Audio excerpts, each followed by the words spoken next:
Antes de la Reforma, hubo tiempos en que no existieron sino muy pocos ejemplares de la Biblia. Pero Dios no había permitido que su palabra fuese destruida completamente. Sus verdades no habían de quedar ocultas para siempre. Le era tan fácil quitar las cadenas a las palabras de vida como abrir las puertas de las cárceles y quitar los cerrojos a las puertas de hierro para poner en libertad a sus siervos.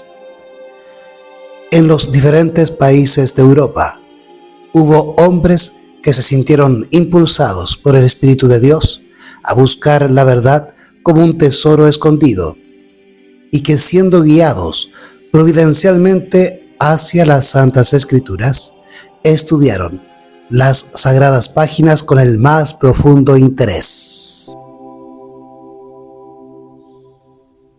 Deseaban adquirir la luz a cualquier costo, aunque no lo veían todo con claridad. Pidieron discernir muchas verdades que hacía tiempo yacían sepultadas. Iban como mensajeros enviados del cielo, rompiendo las ligaduras del error y la superstición, y exhortando a los que por tanto tiempo habían permanecido esclavos, a que se levantaran y afirmaran su libertad.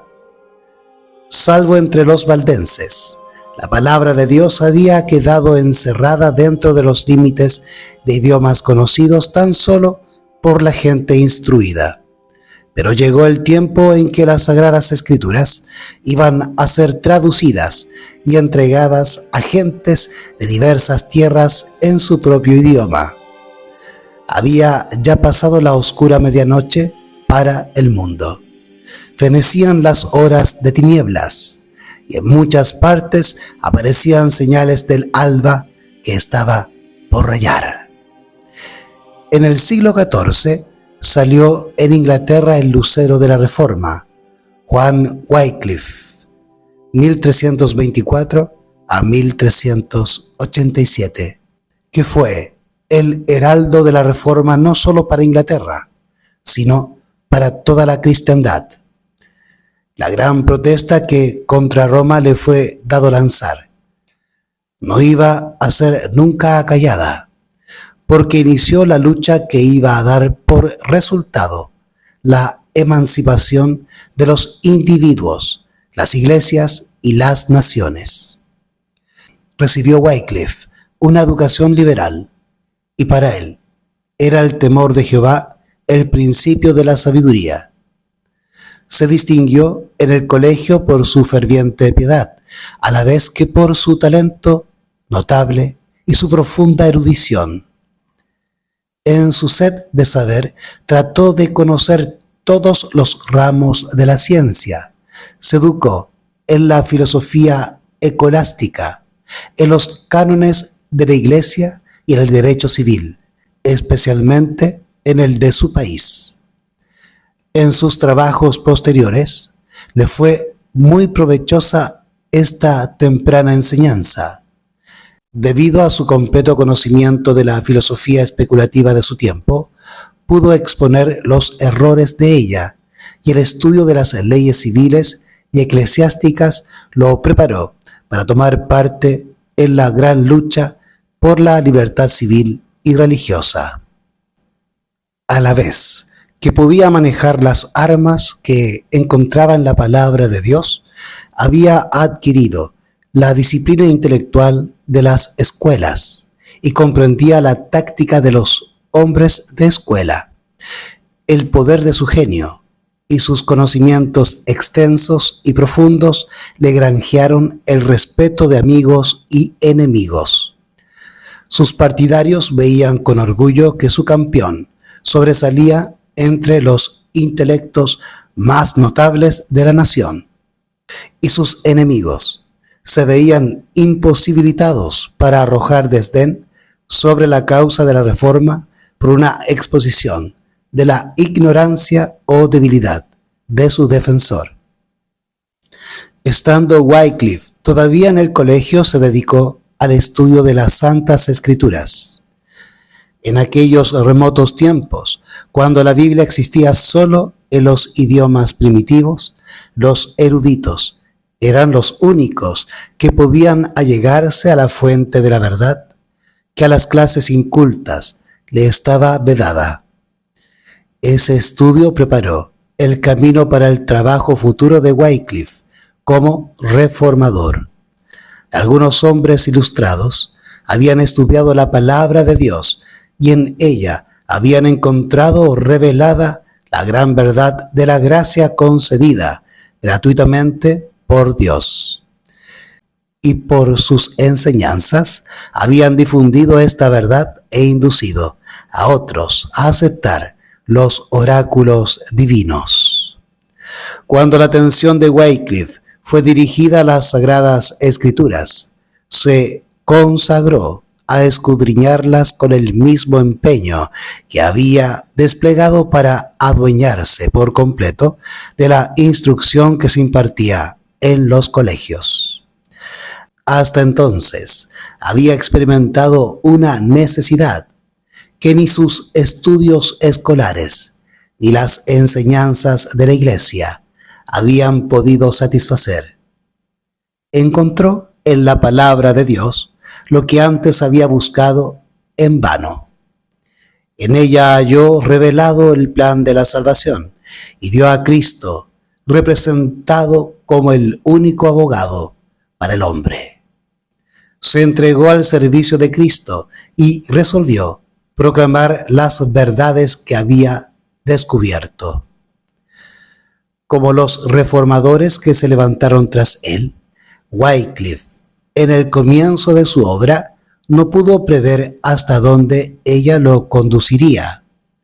No se levantó deliberadamente en oposición contra Roma, pero su devoción a la verdad no podía menos que ponerlo en conflicto con la mentira. Conforme iba discerniendo con mayor claridad los errores del papado, presentaba con creciente ardor las enseñanzas de la Biblia. Veía que Roma había abandonado la palabra de Dios, cambiándola por las tradiciones humanas. Acusaba desembosadamente al clero de haber desterrado las Santas Escrituras y exigía que la Biblia fuese restituida al pueblo y que se estableciera de nuevo su autoridad dentro de la Iglesia. Era maestro entendido y abnegado, y predicador elocuente, cuya vida cotidiana era una demostración de las verdades que predicaba. Su conocimiento de las Sagradas Escrituras, la fuerza de sus argumentos, la pureza de su vida y su integridad y valor inquebrantables le atrajeron la estimación y la confianza de todos. Muchos de entre el pueblo estaban descontentos con su antiguo credo al ver las iniquidades que prevalecían en la Iglesia de Roma y con inmenso regocijo recibieron las verdades expuestas por Wycliffe. Pero los caudillos papales se llenaron de ira al observar que el reformador estaba adquiriendo una influencia superior a la de ellos. Wycliffe discernía los errores con mucha sagacidad y se oponía valientemente a muchos de los abusos sancionados por la autoridad de Roma. Mientras desempeñaba el cargo de capellán del rey, se opuso osadamente al pago de los tributos que el Papa exigía al monarca inglés y demostró que la pretensión del pontífice al asumir autoridad sobre los gobiernos seculares era contraria tanto a la razón como a la Biblia. Las exigencias del Papa habían provocado profunda indignación y las enseñanzas de Wycliffe ejercieron influencia sobre las inteligencias más eminentes de la nación. El rey y los nobles se unieron para negar el dominio temporal del Papa y rehusar pagar el tributo. Fue este un golpe certero asestado a la supremacía papal en Inglaterra. Otro mal contra el cual el reformador sostuvo largo y reñido combate fue la institución de las órdenes de los frailes mendicantes. Purulaban estos frailes en Inglaterra y comprometían la prosperidad y la grandeza de la nación. Las industrias, la educación y la moral eran afectadas directamente por la influencia agostadora de dichos frailes. La vida de ociosidad de aquellos pordioseros era no solo una sangría que agotaba los recursos del pueblo, sino que hacía que el trabajo fuera mirado con menosprecio. La juventud se desmoralizaba y cundía en ella la corrupción. Debido a la influencia de los frailes, muchos eran inducidos a entrar en el claustro y consagrarse a la vida monástica, y eso no solo sin contar con el consentimiento de los padres, sino aún sin que éstos lo supieran, o en abierta oposición a su voluntad. Con el fin de establecer la primacía de la vida conventual sobre las obligaciones y los lazos del amor a los padres, uno de los primeros padres de la Iglesia romana había hecho esta declaración: aunque tu padre se postrase en tierra ante tu puerta, llorando y lamentándose, y aunque tu madre te enseñase el seno en que te trajo y los pechos que mamaste, deberías hollarlos y seguir tu camino hacia Cristo sin vacilaciones. Con esta monstruosa inhumanidad, como le llamó Lutero más tarde, más propia de lobos o de tiranos que de cristianos y del hombre, se endurecían los sentimientos de los hijos para con sus padres. Así, los caudillos papales, como antaño los fariseos, anulaban el mandamiento de Dios mediante sus tradiciones, y los hogares eran desolados, viéndose privados los padres de la compañía de sus hijos e hijas.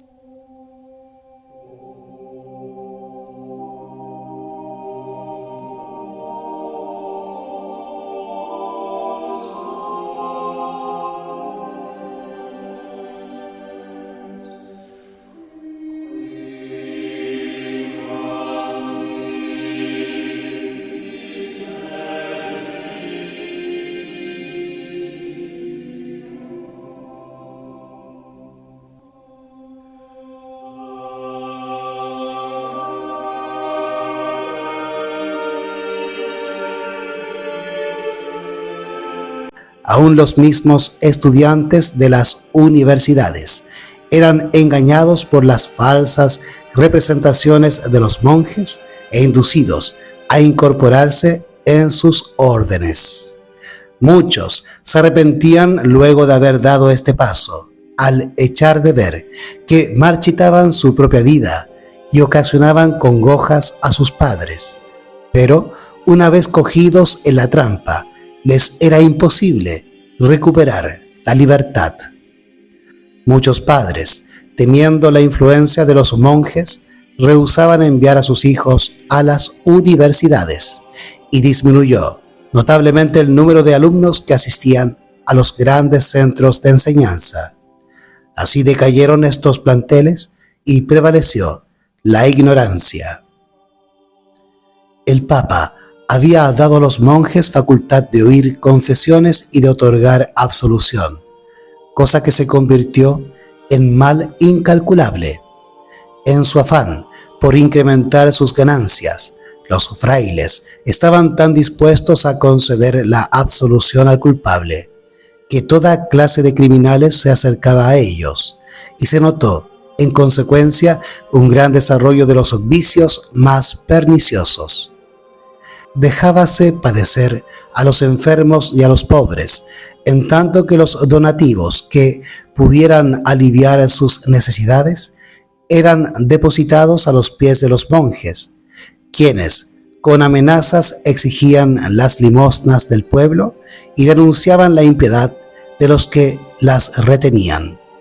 No obstante su voto de pobreza, la riqueza de los frailes iba en constante aumento, y sus magníficos edificios y sus mesas suntuosas hacían resaltar más la creciente pobreza de la nación. Y mientras ellos dedicaban su tiempo al Fausto y a los placeres. Mandaban en su lugar a hombres ignorantes que solo podían relatar cuentos maravillosos, leyendas y chistes para divertir al pueblo y hacer cada vez más víctimas de los engaños de los monjes. A pesar de todo esto, los tales seguían ejerciendo dominio sobre las muchedumbres supersticiosas, haciéndoles creer que todos sus deberes religiosos se reducían a reconocer la supremacía del Papa, adorar a los santos y hacer donativos a los monjes, y que esto era suficiente para asegurarles un lugar en el cielo. Hombres instruidos y piadosos se habían esforzado en vano por realizar una reforma en estas órdenes monásticas. Pero Wycliffe, que tenía más perspicacia, asestó su golpe a la raíz del mal, declarando que de por sí el sistema era malo y que debería ser suprimido.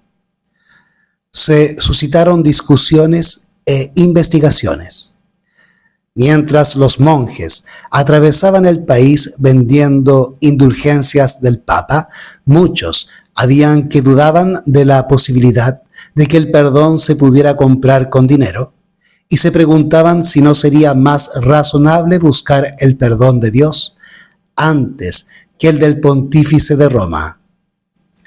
No pocos se alarmaban al ver la rapacidad de los frailes cuya codicia parecía insaciable.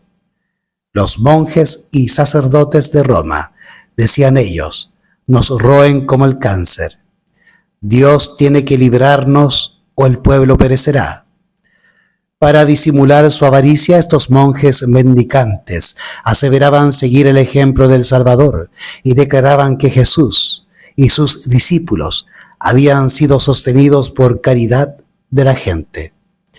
Este aserto perjudicó su causa, porque indujo a muchos a investigar la verdad en la Biblia, que era lo que menos deseaba Roma, pues los intelectos humanos eran así dirigidos a la fuente de la verdad que ella trataba de ocultarles.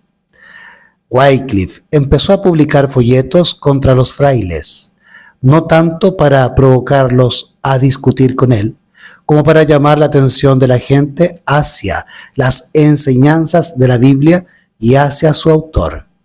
Declaró que el poder de perdonar o de excomulgar no le había sido otorgado al Papa en grado mayor que a los simples sacerdotes y que nadie podía ser verdaderamente excomulgado mientras no hubiese primero atraído sobre sí la condenación de Dios.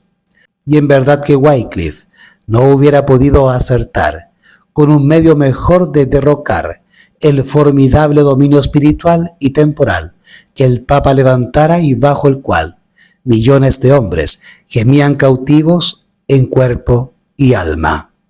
Wycliffe fue nuevamente llamado a defender los derechos de la corona de Inglaterra contra las usurpaciones de Roma, y habiendo sido nombrado embajador del rey, pasó 2 años en los Países Bajos conferenciando con los comisionados del Papa.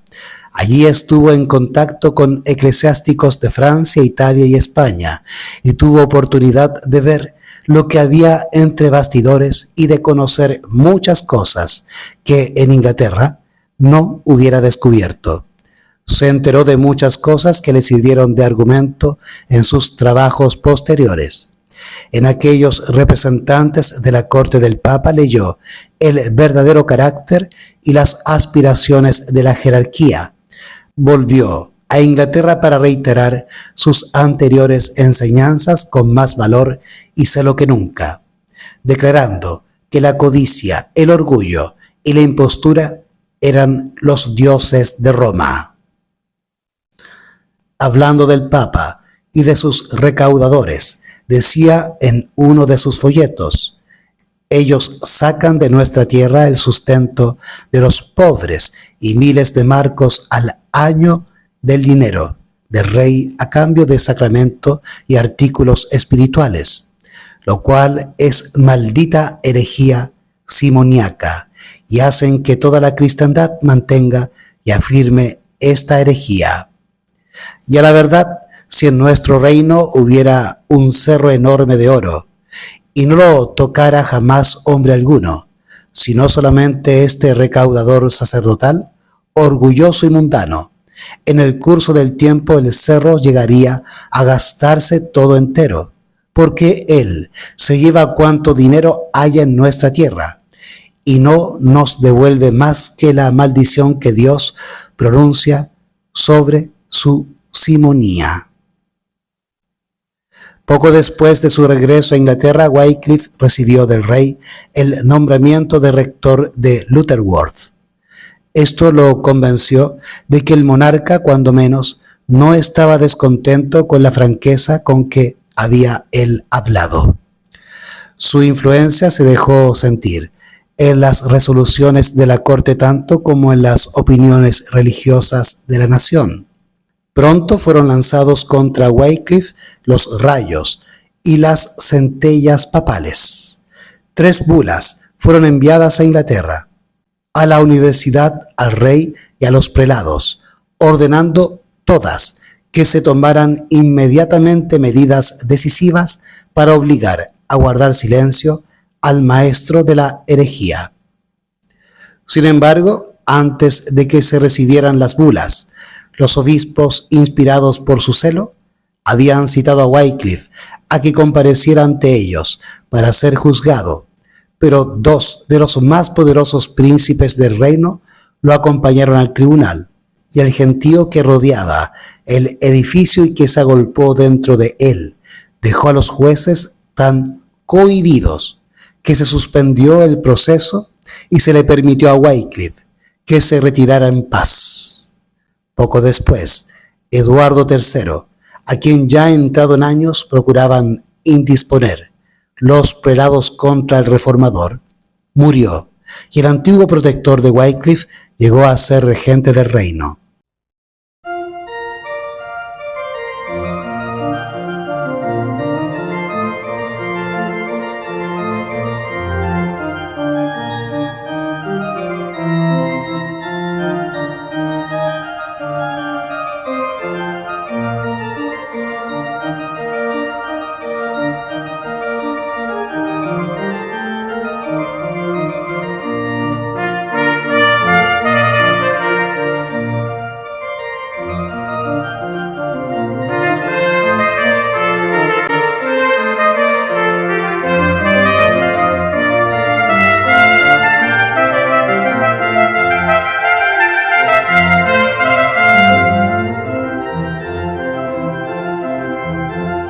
Pero la llegada de las bulas pontificias impuso a toda Inglaterra la orden perentoria de arrestar y encarcelar al hereje. Esto equivalía a una condenación a la hoguera. Ya parecía pues Wycliffe destinado a ser pronto víctima de las venganzas de Roma. Pero aquel que había dicho a un ilustre patriarca: «No temas, yo soy tu escudo», Génesis 15:1, volvió a extender su mano para proteger a su siervo, así que el que murió no fue el reformador, sino Gregorio XI, el pontífice que había decretado su muerte, y los eclesiásticos que se habían reunido para el juicio de Wycliffe se dispersaron. La providencia de Dios dirigió los acontecimientos de tal manera que ayudaron al desarrollo de la reforma. Muerto Gregorio, eligiéronse 2 papas rivales, 2 poderes en conflicto, cada cual pretendiéndose infalible. Reclamaban la obediencia de los creyentes. Cada uno pedía el auxilio de los fieles para hacerle la guerra al otro, su rival, y reforzaba sus exigencias con terribles anatemas contra los adversarios y con promesas celestiales para sus partidarios. Esto debilitó notablemente el poder papal. Harto tenían que hacer ambos partidos rivales para pelear uno con otro, de modo que Wycliffe pudo descansar por algún tiempo. Anatemas y recriminaciones volaban de un papa al otro, y ríos de sangre corrían en la contienda de tan encontrados intereses. La iglesia rebosaba de crímenes y escándalos.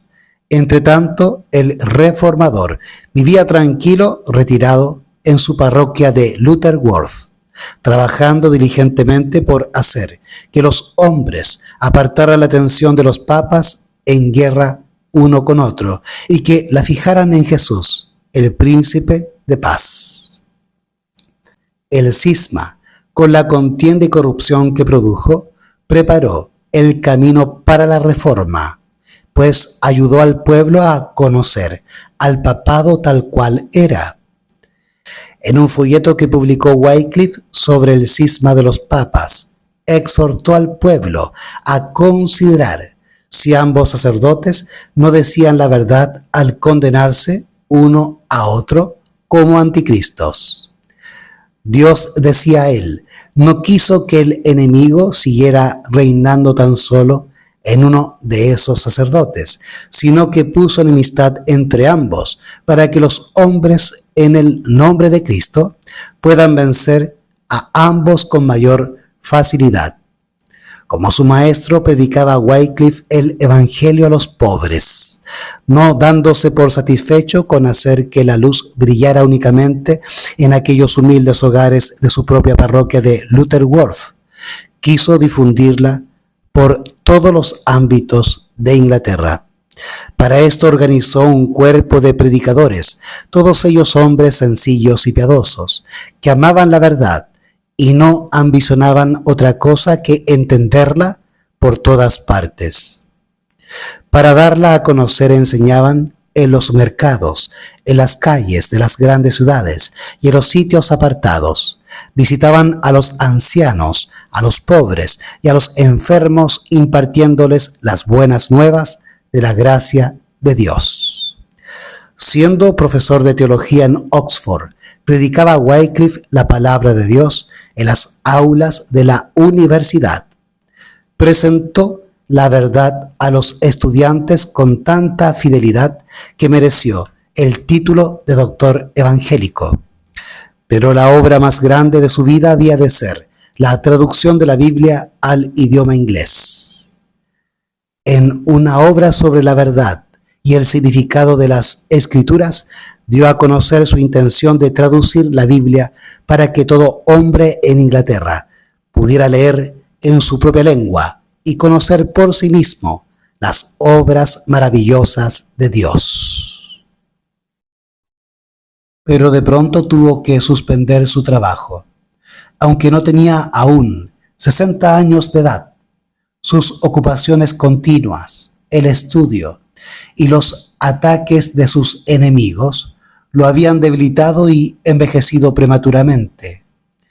Le sobrevino una peligrosa enfermedad, cuyas nuevas, al llegar a oídos de los frailes, los llenaron de alegría.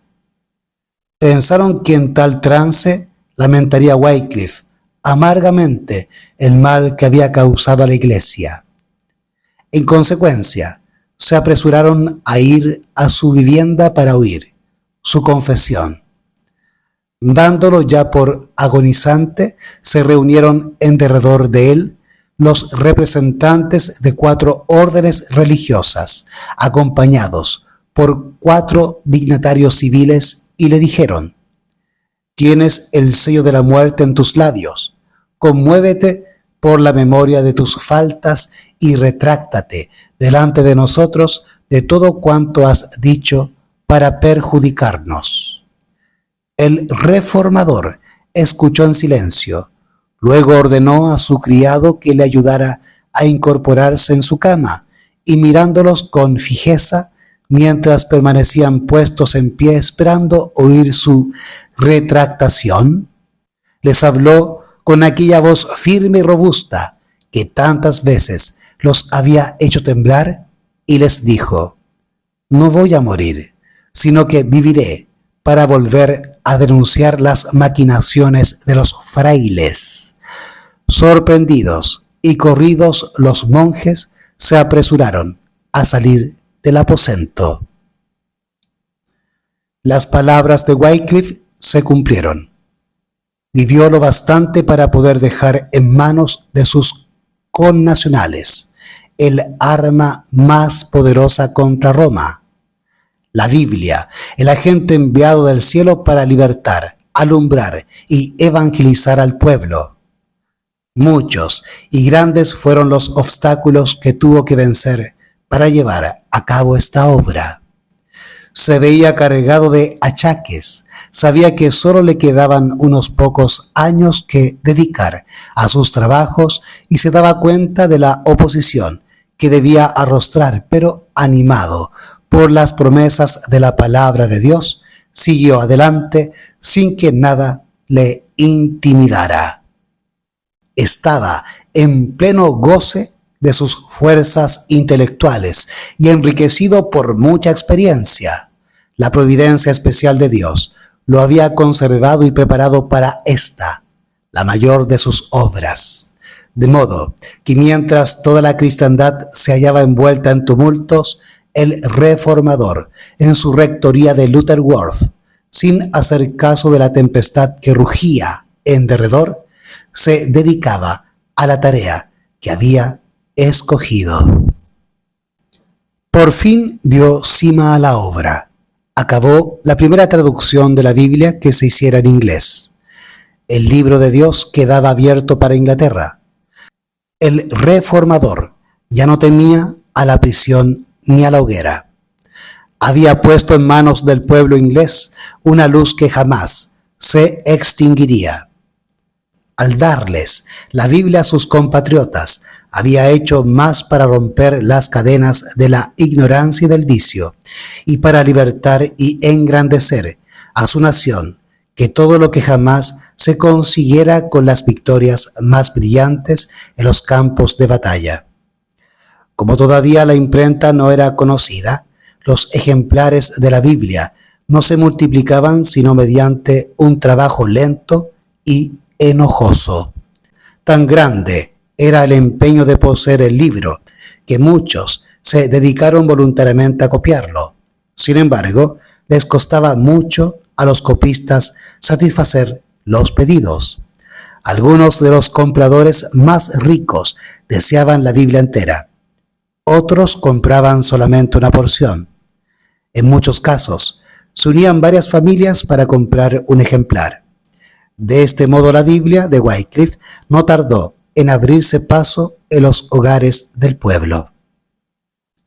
Como el sagrado libro apelaba a la razón, logró despertar a los hombres de su pasiva sumisión a los dogmas papales.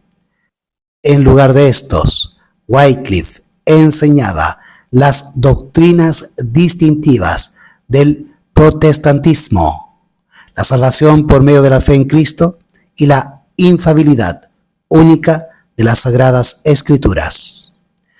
Los predicadores que él enviaba ponían en circulación la Biblia junto con los escritos del reformador, y con tan buen éxito que la nueva fe fue aceptada por casi la mitad del pueblo inglés. La aparición de las Santas Escrituras llenó de profundo desaliento a las autoridades de la Iglesia. Estas tenían que hacer frente ahora a un agente más poderoso que Wycliffe, una fuerza contra la cual todas sus armas servirían de poco. No había ley en aquel tiempo que prohibiese en Inglaterra la lectura de la Biblia, porque jamás se había hecho una versión en el idioma del pueblo. Tales leyes se dictaron poco después y fueron puestas en vigor del modo más riguroso, pero entre tanto, y a pesar de los esfuerzos del clero, hubo oportunidad para que la palabra de Dios circulara por algún tiempo.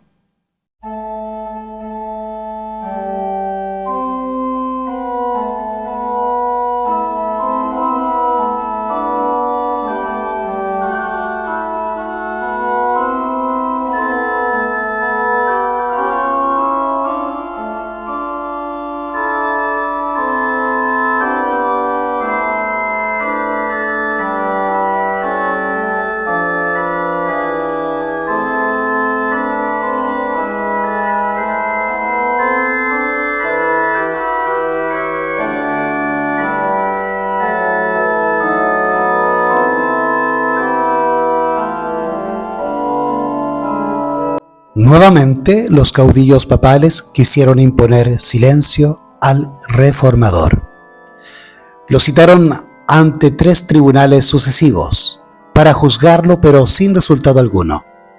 Primero, un sínodo de obispos declaró que sus escritos eran heréticos y, logrando atraer a sus miras al joven rey Ricardo II, obtuvo un decreto real que condenaba a prisión a todos los que sostuviesen las doctrinas condenadas.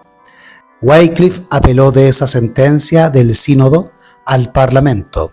Sin temor alguno demandó al clero ante el Concilio Nacional y exigió que se corrigieran los enormes abusos sancionados por la Iglesia. Con notable don de persuasión describió las usurpaciones y las corrupciones de la sede papal, y sus enemigos quedaron confundidos. Los amigos y partidarios de Wycliffe se habían visto obligados a ceder, y se esperaba confiadamente que el mismo reformador, al llegar a la vejez y verse solo y sin amigos, se inclinaría ante la autoridad combinada de la corona y de la mitra. Mas, en vez de esto, los romanistas se vieron derrotados. Entusiasmado por las elocuentes interpelaciones de Wycliffe, el Parlamento revocó el edicto de persecución y el reformador se vio nuevamente libre.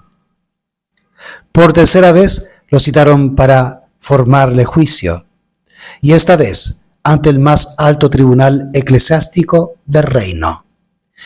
En esta Corte Suprema no podía haber favoritismo para la herejía. En ella debía asegurarse el triunfo para Roma y ponerse fin a la obra del reformador. Así pensaban los romanistas. Si lograban su intento, Wycliffe se vería obligado a abjurar de sus doctrinas, o de lo contrario solo saldría del tribunal para ser quemado. Empero Wycliffe no se retractó ni quiso disimular nada. Sostuvo intrépido sus enseñanzas y rechazó los cargos de sus perseguidores, olvidándose de sí mismo, de su posición y de la ocasión, emplazó a sus oyentes ante el tribunal divino y pesó los sofismas y las imposturas de sus enemigos en la balanza de la verdad eterna. El poder del Espíritu Santo se dejó sentir en la sala del concilio. Los circunstantes notaron la influencia de Dios y parecía que no tenían fuerzas suficientes para abandonar el lugar. Las palabras del reformador eran como flechas de la aljaba de Dios, que penetraban y herían sus corazones. El cargo de herejía que pesaba sobre él, Wycliffe lo lanzó contra ellos con poder irresistible. Los interpeló por el atrevimiento con que extendían sus errores y los denunció como traficantes que por amor al lucro comerciaban con la gracia de Dios. ¿Contra quién pensáis que estáis contendiendo?, dijo al concluir. ¿Con un anciano que está ya al borde del sepulcro? No, contra la verdad que es más fuerte que vosotros y que os vencerá. Y diciendo esto se retiró de la asamblea sin que ninguno de los adversarios intentara detenerlo. La obra de Wycliffe quedaba casi concluida. El estandarte de la verdad que él había sostenido por tanto tiempo iba pronto a caer de sus manos, pero era necesario que diese un testimonio más en favor del Evangelio. La verdad debía ser proclamada desde la misma fortaleza del imperio del error. Fue emplazado Wycliffe a presentarse ante el tribunal papal de Roma, que había derramado tantas veces la sangre de los santos. Por cierto que no dejaba de darse cuenta del gran peligro que lo amenazaba, y sin embargo hubiera asistido a la cita si no se lo hubiese impedido un ataque de parálisis que lo dejó imposibilitado para hacer el viaje. Pero si su voz no se iba a oír en Roma, podía hablar por carta y resolvió hacerlo. Desde su rectoría, el reformador escribió al Papa una epístola que, si bien fue redactada en estilo respetuoso y espíritu cristiano, era una aguda censura contra la pompa y el orgullo de la sede papal. En verdad me regocijo, decía él, en hacer notoria y afirmar delante de todos los hombres la fe que poseo, y especialmente ante el obispo de Roma, quien, como supongo que ha de ser persona honrada y de buena fe, no se negará a confirmar gustoso esta mi fe, o la corregirá si acaso la encuentra errada. En primer término, supongo que el Evangelio de Cristo es toda la sustancia de la ley de Dios. Declaro y sostengo que por ser el obispo de Roma, el vicario de Cristo aquí en la tierra, está sujeto más que nadie a la ley del Evangelio. Porque entre los discípulos de Cristo, la grandeza no consistía en dignidades o valer mundanos, sino en seguir de cerca a Cristo e imitar fielmente su vida y sus costumbres. Durante el tiempo de su peregrinación en la tierra, Cristo fue un hombre muy pobre, que despreciaba y desechaba todo poder y todo honor terreno. Ningún hombre de buena fe debiera seguir al Papa ni a santo alguno, sino en aquello en que ellos siguen el ejemplo del Señor Jesucristo. Pues San Pedro y los hijos de Zebedeo, al desear honores del mundo, lo cual no es seguir las pisadas de Cristo, pecaron y, por tanto, no deben ser imitados en sus errores. El Papa debería dejar al poder secular todo dominio y gobierno temporal y con tal fin exhortar y persuadir eficazmente a todo el clero a hacer otro tanto, pues así lo hizo Cristo y especialmente sus apóstoles.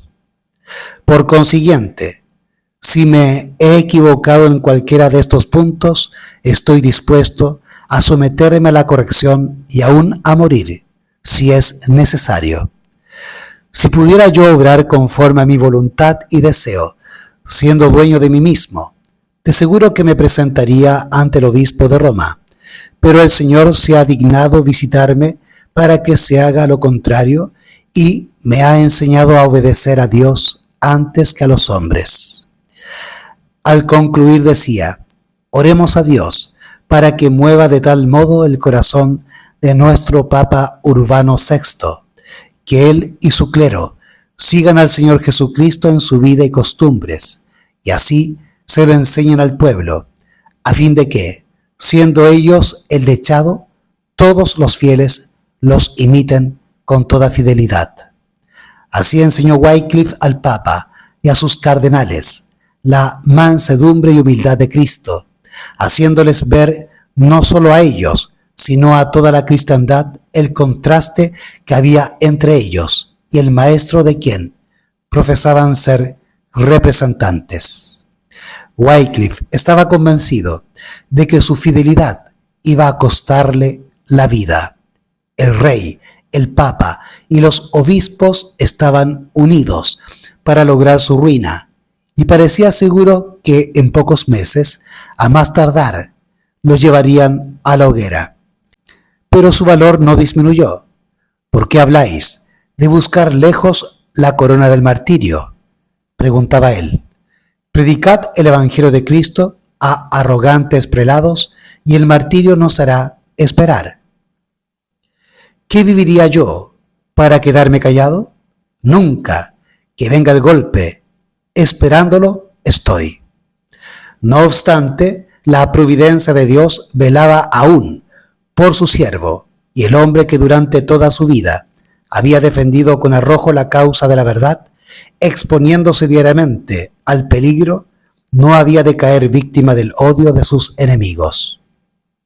Wycliffe nunca miró por sí mismo, pero el Señor había sido su protector, y ahora que sus enemigos se creían seguros de su presa, Dios lo puso fuera del alcance de ellos. En su iglesia de Lutterworth, en el momento en que iba a dar la comunión, cayó herido de parálisis y murió al poco tiempo. Dios le había señalado a Wycliffe su obra, puso en su boca la palabra de verdad y colocó una custodia en derredor suyo para que esa palabra llegase a oídos del pueblo. Su vida fue protegida y su obra continuó hasta que hubo echado los cimientos para la grandiosa obra de la Reforma. Wycliffe surgió de entre las tinieblas de los tiempos de ignorancia y superstición. Nadie había trabajado antes de él en una obra que dejara un molde al que Wycliffe pudiera atenerse. Suscitado como Juan el Bautista para cumplir una misión especial, fue el heraldo de una nueva era. Con todo, en el sistema de verdad que presentó, hubo tal unidad y perfección que no pudieron superarlo los reformadores que lo siguieron, y algunos de ellos no lo igualaron siquiera, ni aún 100 años más tarde.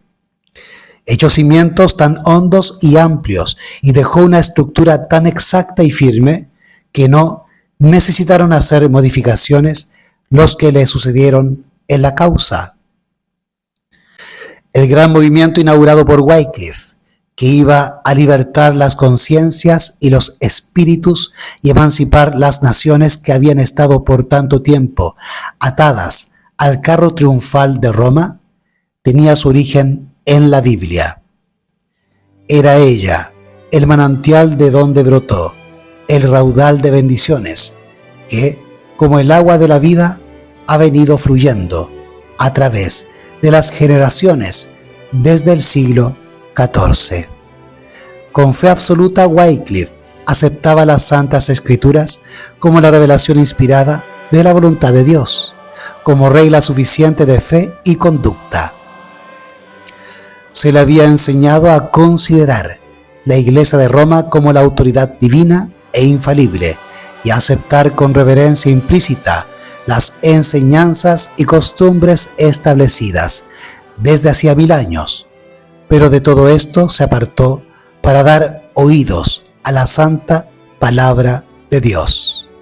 Esta era la autoridad que él exigía que el pueblo reconociese.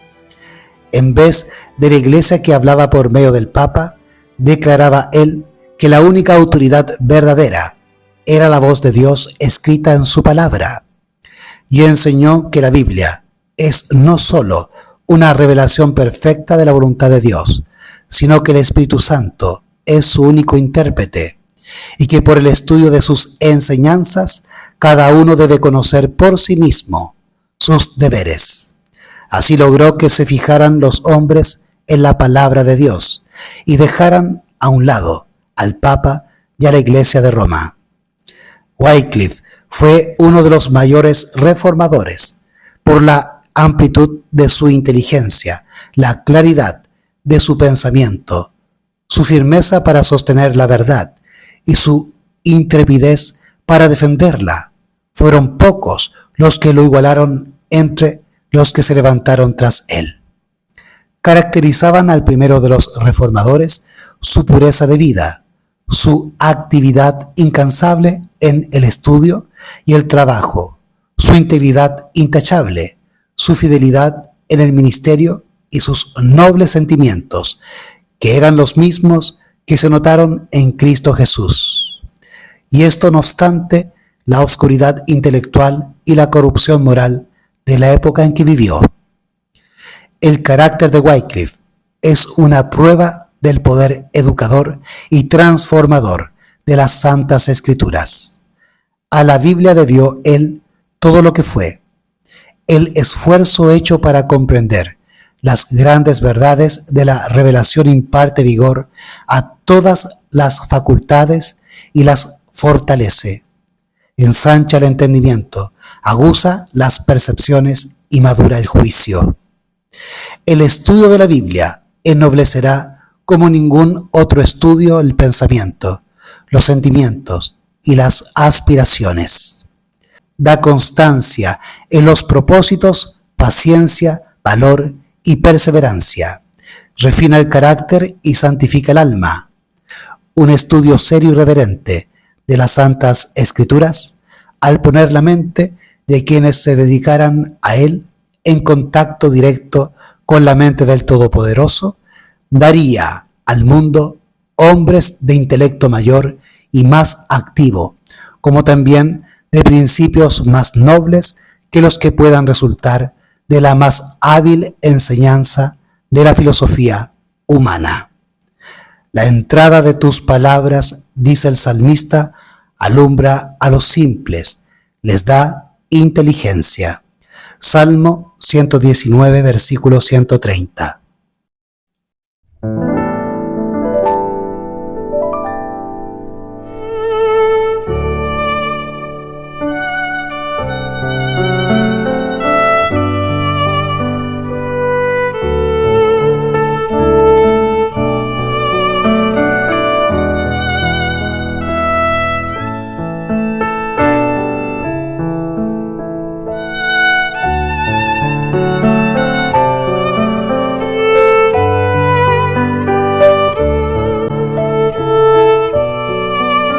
Las doctrinas que enseñó Wycliffe siguieron cundiendo por algún tiempo.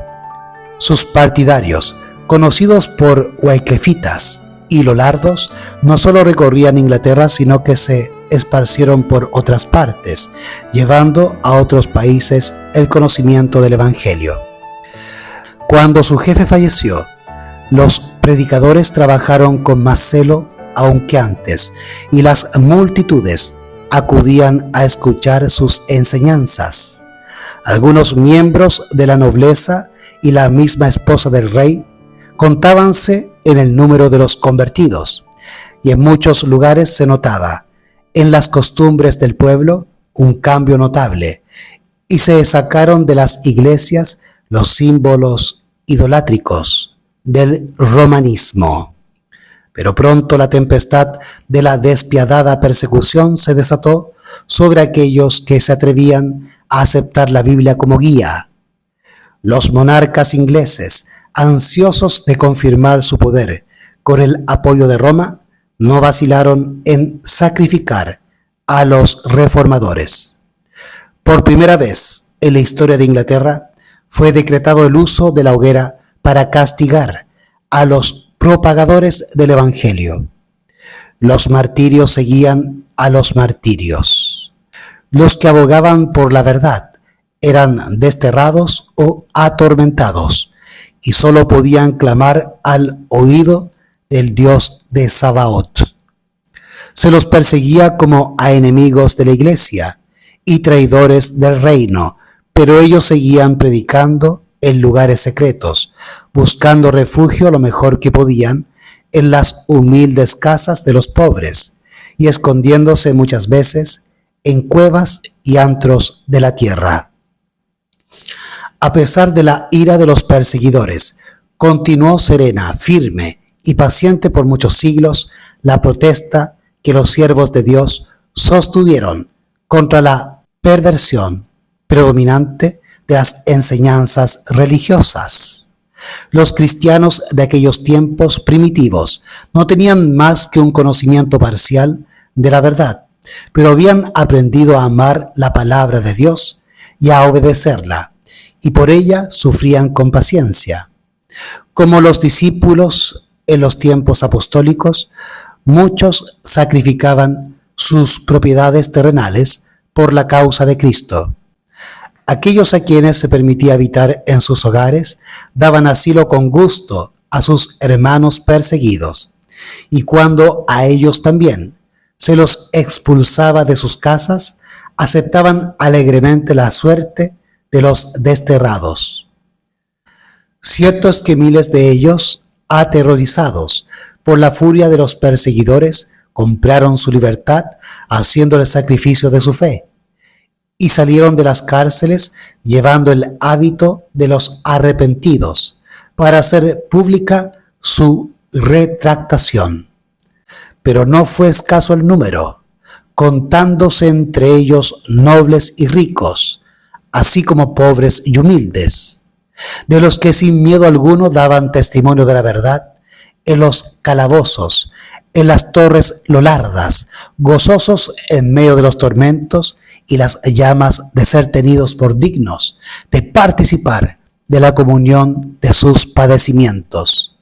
Los romanistas fracasaron en su intento de perjudicar a Wycliffe durante su vida, y su odio no podía aplacarse mientras que los restos del reformador siguieran descansando en la paz del sepulcro.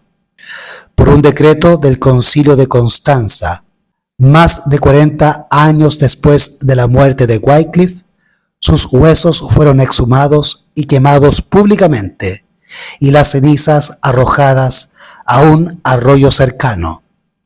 Ese arroyo, dice un antiguo escritor, llevó las cenizas al río Avon, el Avon al Saberna, el Saberna a los mares, y estos al océano.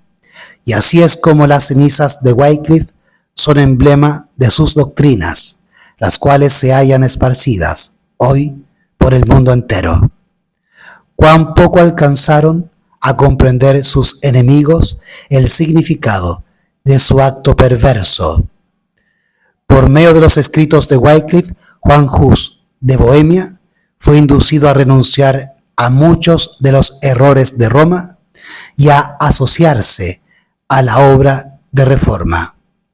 Y de este modo, en aquellos dos países tan distantes uno de otro, fue sembrada la semilla de la verdad. De Bohemia se extendió la obra hasta otros países. La mente de los hombres fue encauzada hacia la palabra de Dios, que por tanto largo tiempo había sido relegada al olvido. La mano divina estaba así, preparando el camino a la gran reforma.